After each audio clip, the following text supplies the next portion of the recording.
So, good morning, everybody. Good morning. Nice to see you. So, most of you we are seeing in person now. Yeah.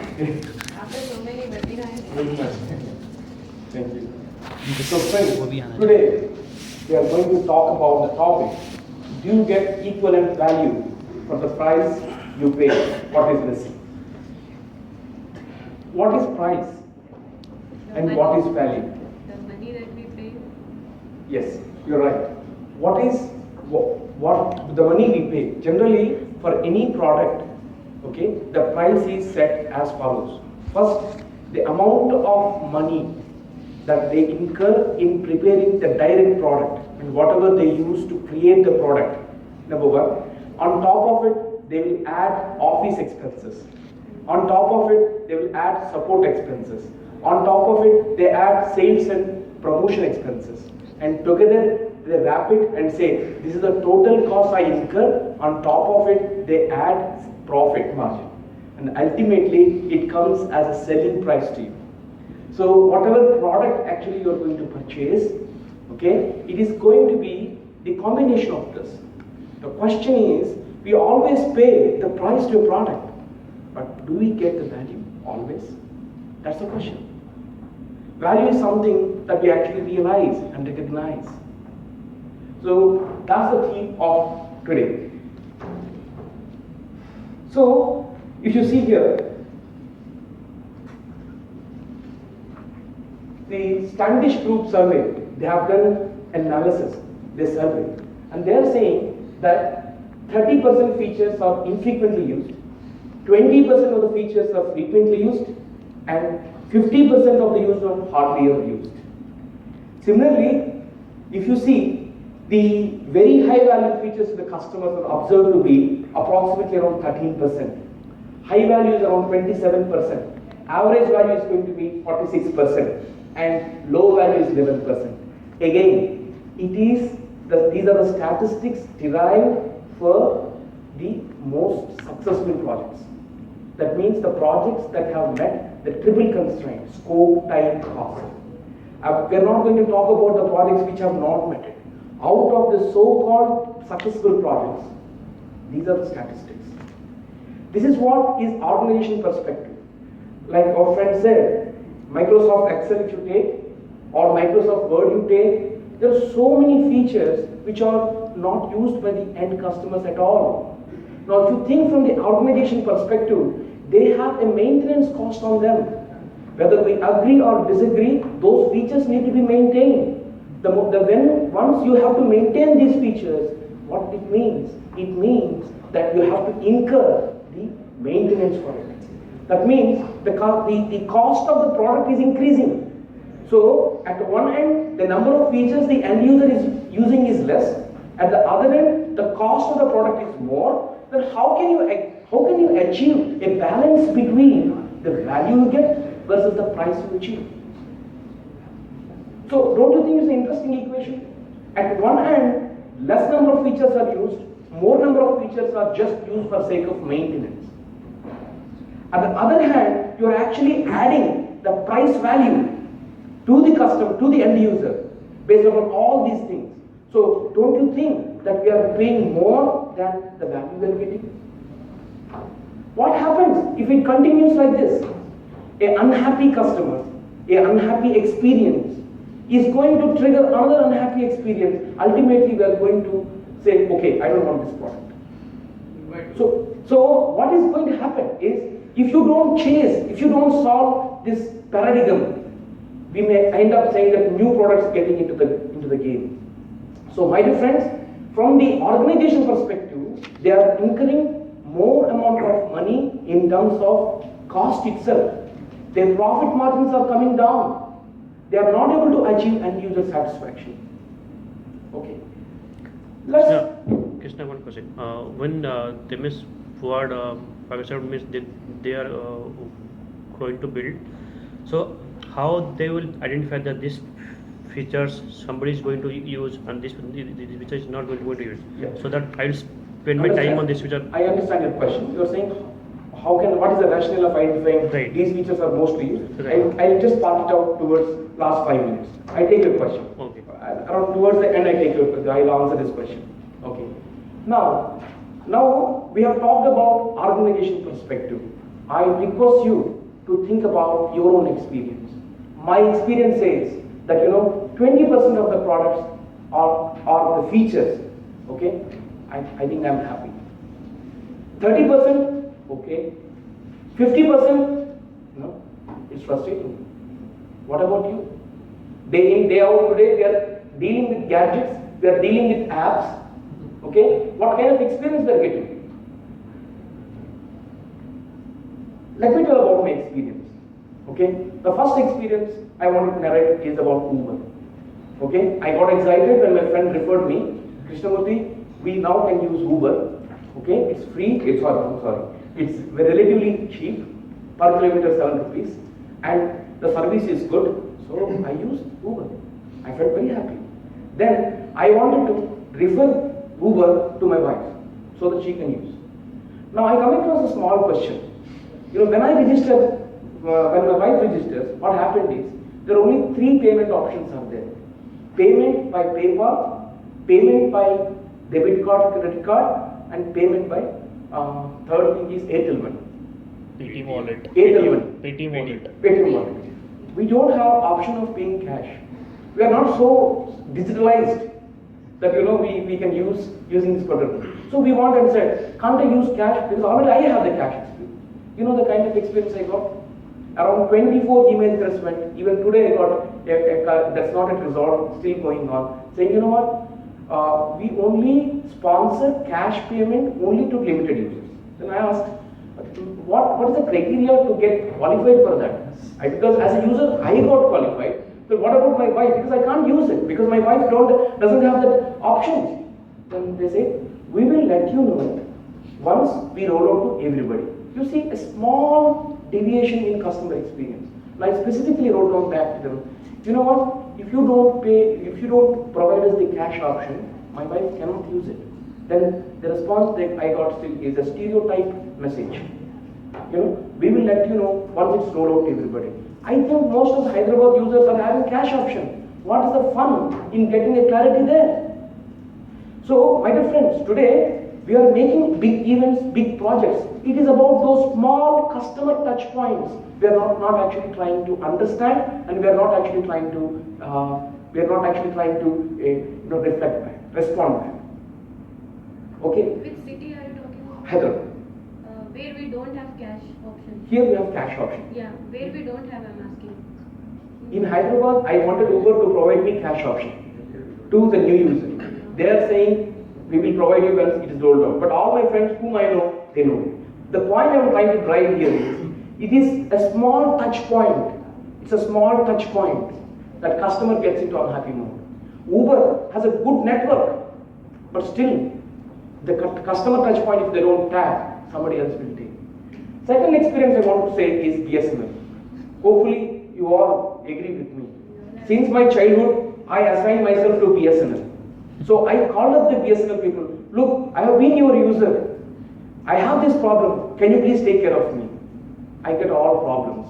My assistant is on leave. Today is a holiday. Tomorrow is a holiday. He is on sick leave. All those things. What is happening? Today, most of its competitors are using BSNL infrastructure and they are making money just because they are able to take the customer experience. Look at my dear friends.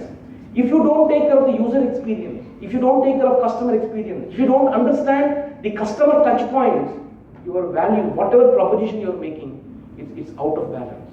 If you go and talk to the CEOs, they come and tell you that this is our company is this, we have this customer base. But then if you go and talk to the users or customer, they say, boss, I don't want everything, I want the small things. If this is available to us, it is fine. So there is imbalance. So often, may not be always, but often we may end up in a situation where our price is more. We end up paying more price and we end up getting less value. Okay? Yeah. So what is missing? What is missing? That's the next question. Why? There is an imbalance. But what is missing? Okay. Trackers, yeah. I introspected on it. Okay, I reflected on my experience. I reached out to the teams because certain times the field will actually give us the right results. I reflected on my experience, and I reached out to the teams to learn the gap. You know what it is? People told me, either we fail to understand user experience, or we fail to give proper importance to user experience and we incorporate, or we fail to incorporate user experience into this. Often, my dear friends, reflect in your personal angles also. The kind of goals, both personally and professionally, you are achieving. Unless you look from outside in, you can't actually connect inside out. Always we tend to think from inside out and say we are doing great things. But you know, outside in also need to be complemented. So I want to quote Steve Jobs' quote.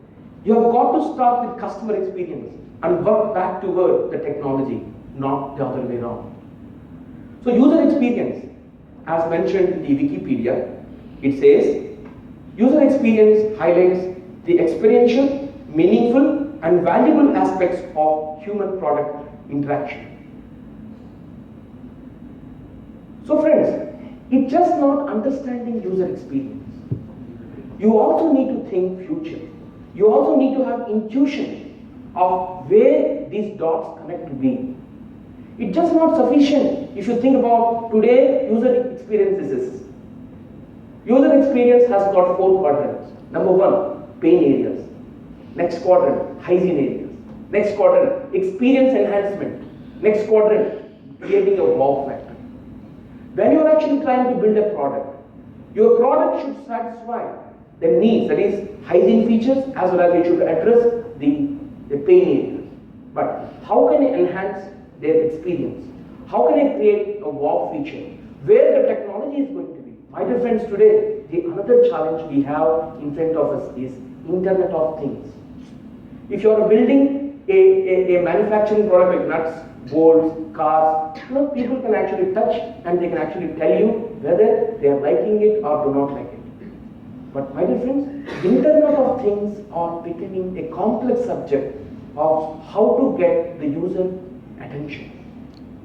What are all the different things we have to do to get the user attention in Internet of Things? Is becoming a quite challenge. It's an interesting thing, it's an art, but it's complex. An example I want to say here is iPhone.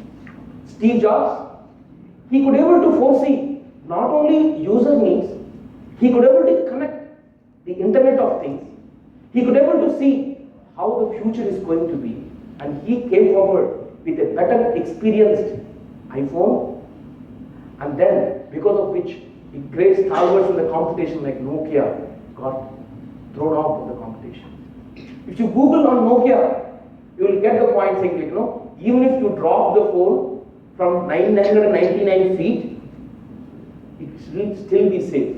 That's the quote they say. They wanted to rely on those features, but user experience, user needs are actually trending towards different needs. Even Microsoft acknowledged they are unable to understand the power of mobile. They thought that desktop is the way of the future. It's Steve Jobs. It's a smartphone. They have understood the needs of user. They have understood how the future is going to trending to. They understood how humans are going to interact. They understood human to non-human interaction, non-human to non-human interaction. Today, if you look on the cab, your machine is speaking to a cab. So machine to machine interaction is happening. All those things they are able to think, and they put it as a capsule, and they provided a smartphone. A new evolution has come. So my dear friends, now we all think about its user experience that actually makes or breaks your product. It can keep you on the game, or it can throw you out of the game. Now, the question is, can Agile help it? Yes, Agile helps us. The picture, kindly understand, it's a vast green field with just small pits that we have to bridge on. It's also like this. Users' needs are, centric. Like our friend said, we use 20% or 15% of the features of Excel. If those features of 15% features are taken care, That's sufficient. What's about WhatsApp? Do you know, you try to raise a help desk ticket in WhatsApp, you see what will happen? They won't have proper help desk also. But still today, we are becoming so much used to that because user experience starts with the user needs. My dear friends, user experience doesn't start at the purchase. It starts at the user need. You got to tap the needs of user. You got to position your product towards user needs. That is where people will start aligning towards you.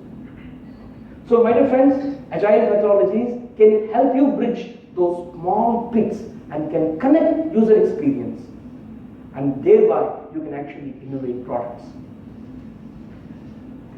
As I said, it begins with the user need. Can you tell me the previous example, how it is useful, agile? Yes, I'm just talking the few slides, next slide. See, first thing that I want to position here is, user need, you have to continuously nurture in your implementation, project execution. That is where your product is going to be distinct in the competition. Next slides, I'm going to talk about how agile can help them. That's what your question is. In this picture? In this picture, I'm trying to say that your product is a very vast. It has small pits where user needs are probably need to be little more taken care well. So that's why I'm saying these pits need to be taken care. So that's where I'm going to position agile methodologies are going to help. Okay? So it begins with the need and interaction. 70% of buying experiences are based on how customers feel they are treated. My dear friends, it's just not the need, how you treat the customer makes difference. Okay? And then active two-way engagement is important. I want to collect two of experience in front of you. One of my friends' father, he got admitted in NIMS. Okay? He got operated, bypass surgery. What happened is, third day, fourth day, he wanted to reach out to the doctor who has operated. You know what the hospital or authorities told? They told, you know what, only once in a week you can meet your doctor. They only come for that operation and they... How it's possible? How it's possible? You know the other side now. There's another friend who got operated, and the doctor calls him, are you alright? And this person feels very enlightened. He says, I have pain at this area. No, that's very natural. Don't feel worry about it. You know what? Till that call, before that call, I personally know that he was complaining, saying that he was not in a good mood. The moment doctor told, you know, it's natural. He became alright and he became very active. That's the power of interaction, my dear friends. The needy person need to talk. And I can't forget that doctor at all. So my dear friends, user need, understanding the need, having the interaction, having the engagement matters a lot. Now let's come to the question, how agile helps. You know what? Nurturing user experience using agile is something that I want to cover at very high level in this 45-minute session. Agile actually comes up with planning at different levels. Strategy level, portfolio level, product level, release level, sprint level, and daily level. In strategy, at strategic planning, you actually think about what should be my maximum ROI, where I need to invest upon, what are the levers I have. So you actually set a return on investment targets there. Then comes to portfolio. In portfolio, you think about which products I have to focus upon so that I can meet my strategic goals. Then, depending upon the direction given by portfolio planning, then you have a product plan. Because it's portfolio that gives you the priority for which product to be chosen. So for that product you actually will choose. And that product planning, like your friend said, you know, Jeff Patton's story mapping you use. You basically walk through the flow, make sure stories are there. So typically the product planning is what? You focus on the product. And then release planning. Okay? At periodic intervals you wanted to look at, okay, these are the releases I want to do. Then sprint planning, then daily planning. The beauty point here in this particular picture is you take decision at the last responsible moments. You have an opportunity of revisiting the plan. In Agile, planning is important, not the plan, because plan keeps changing. So how you actually incorporate user experience is what matters here.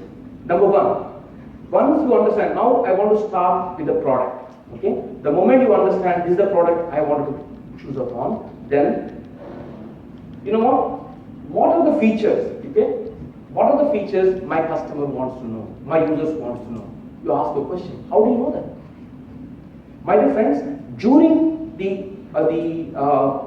product backlog or during the product roadmap session, as advised by Jeff Packers, what you do is there's a small technique that I want to advise you. You know what? You call different stakeholders, okay? And the stakeholders can be from different category of your team, from your customers, from your organization.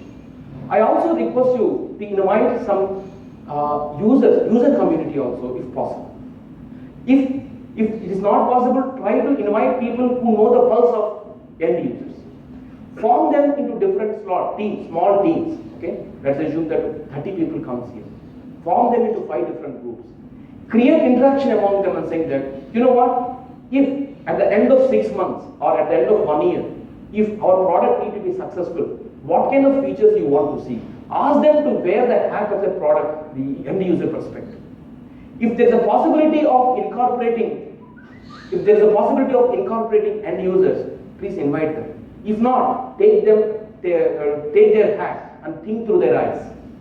5 different people come back and say, this is how I want my product to be positioned. These features will give me best value. When 5 different compositions are coming to your table, then create interaction. Generally what happens on the ground is, basically we invite everybody, we want everybody to do this exercise together. In this process, in terms of getting concurrence to the group, we may miss the creativity.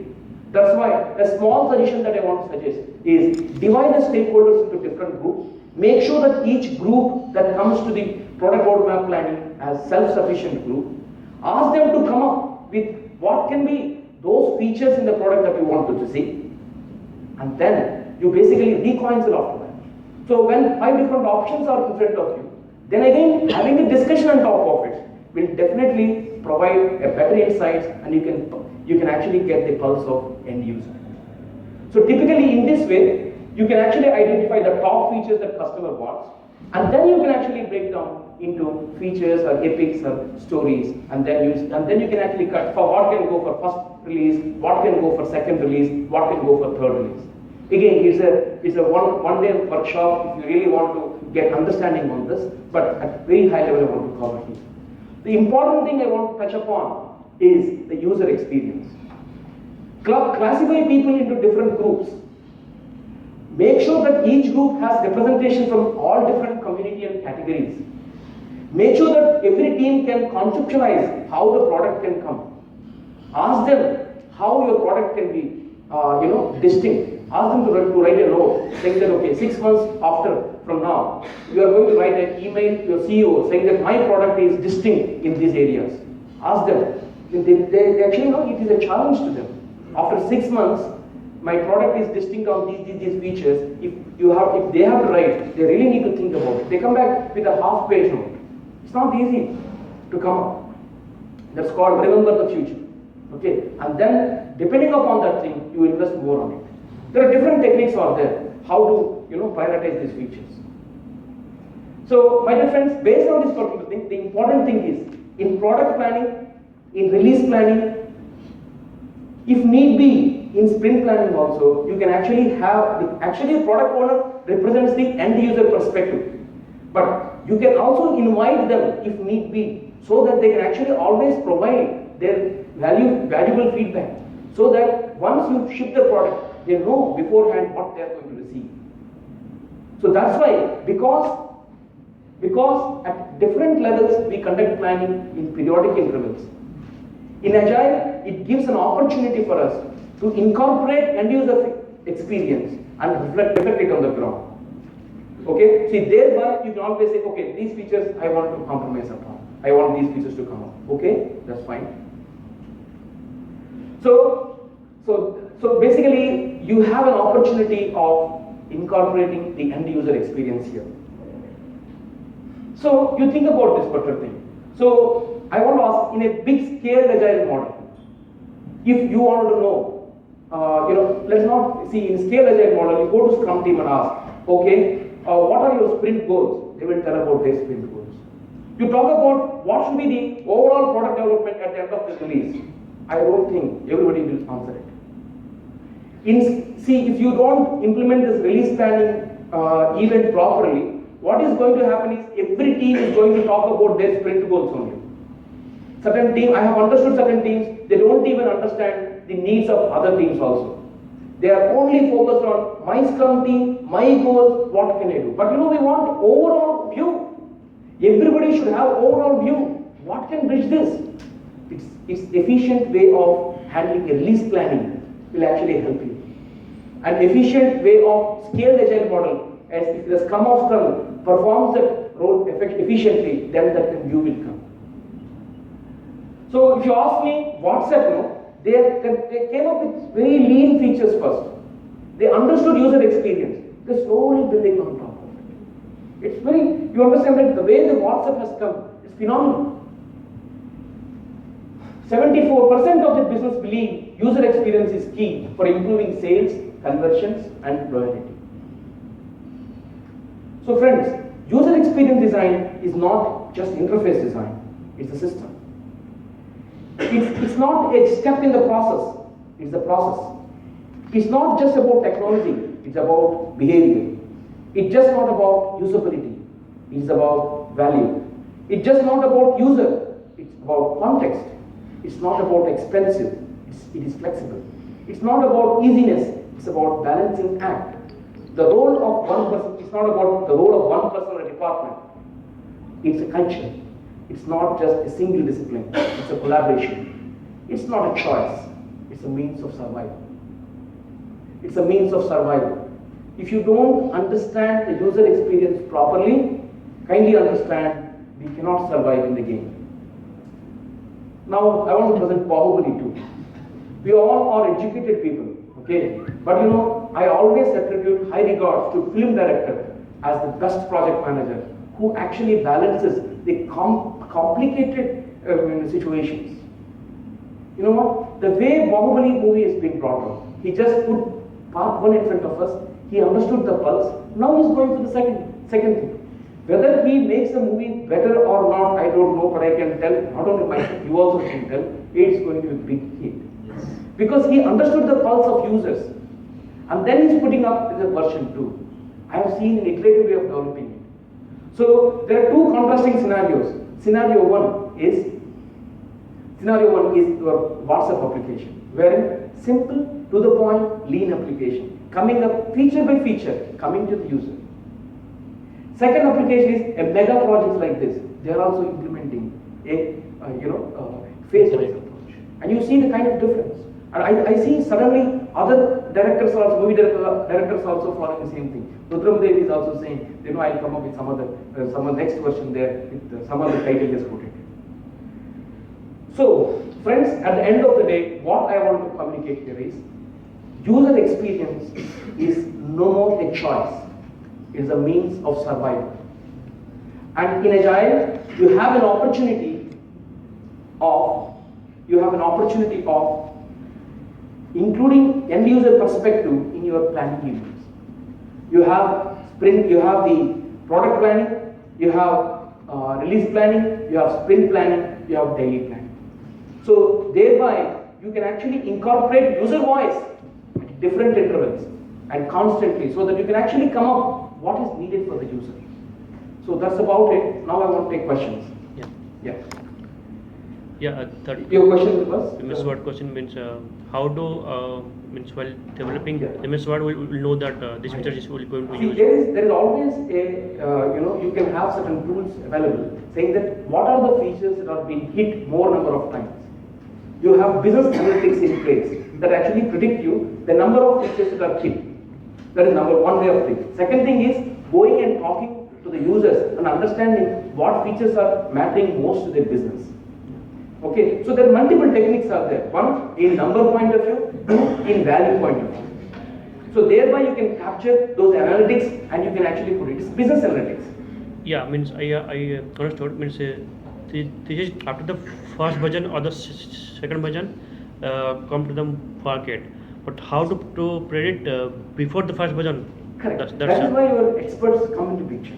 For example, there are two ways. When you roll out a product, Right. you can either create a product of already existing. For example, today I want to create a new cab service in Hyderabad. I have Uber, I have Ola, I have Taxi for sure, I have Meru, I have EasyCab. So I'm actually entering into a game where already users are there. So there, I have to benchmark myself with my competition and come up with an analysis.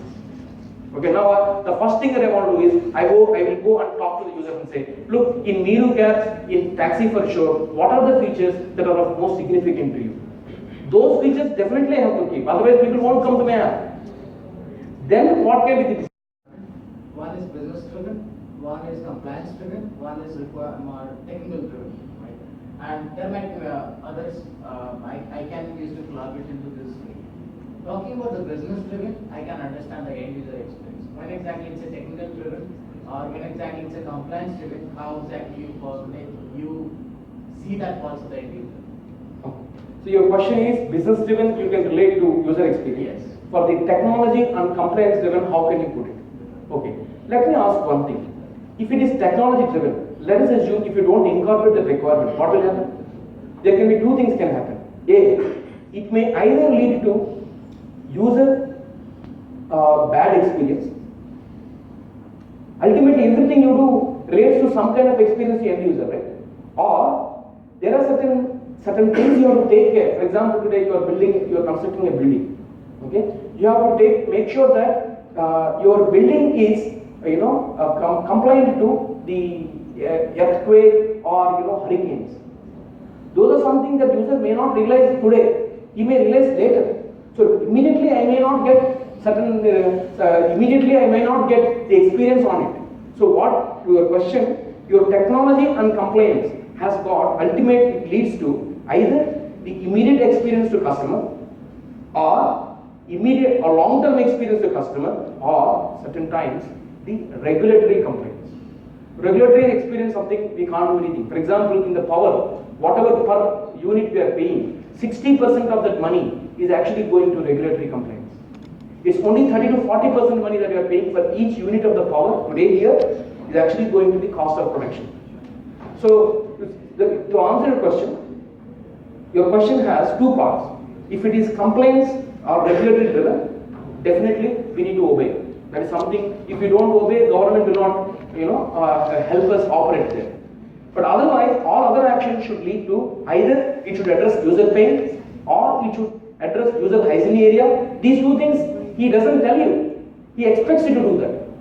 So your technological features that whatever you're talking should address there.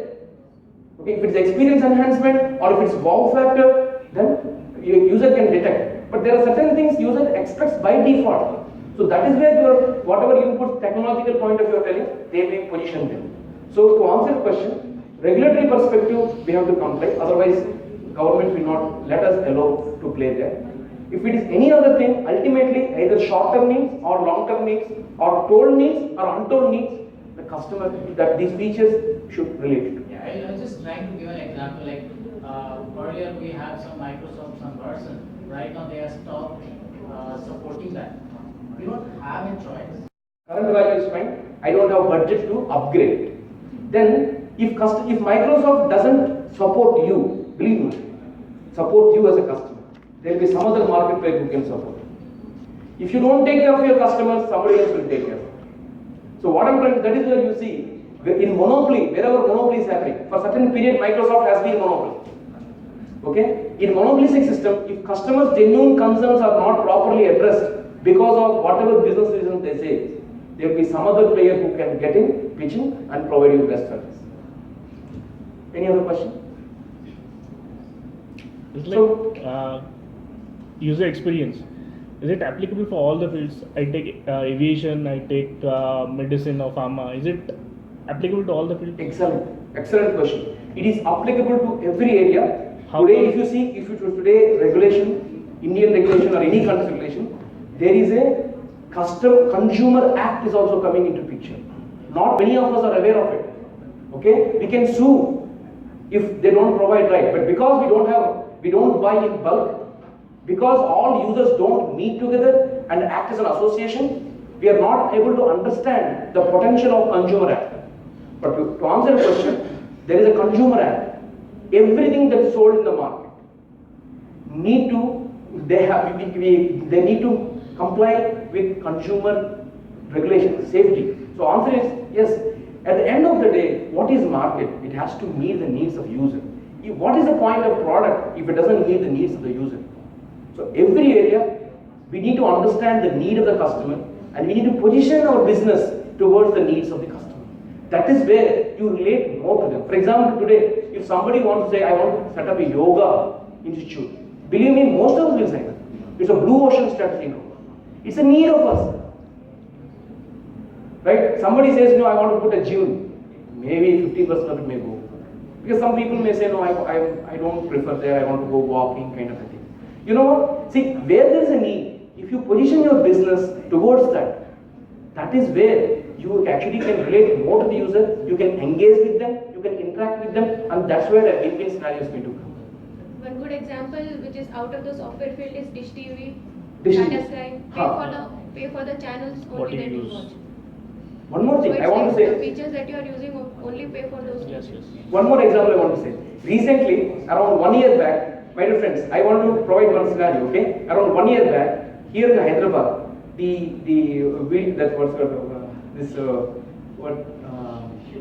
cable people, operators said, I am blocking these channels. Yes. Who are they to block? They are paying money from me and they are blocking. Just because they have political backing, they can do that. What God has created a solution. Dish TV is a solution. Same price, you can get whatever you want. We don't need to. High quality, less money, options. A second you pay now, next second you get duplicated. What is? To answer your question, to one of our friends asked, if you don't take care of your customers and start acting in a monopolistic way, somebody else will take care. User need is the mantra of survival. It's no more a choice. Thank you.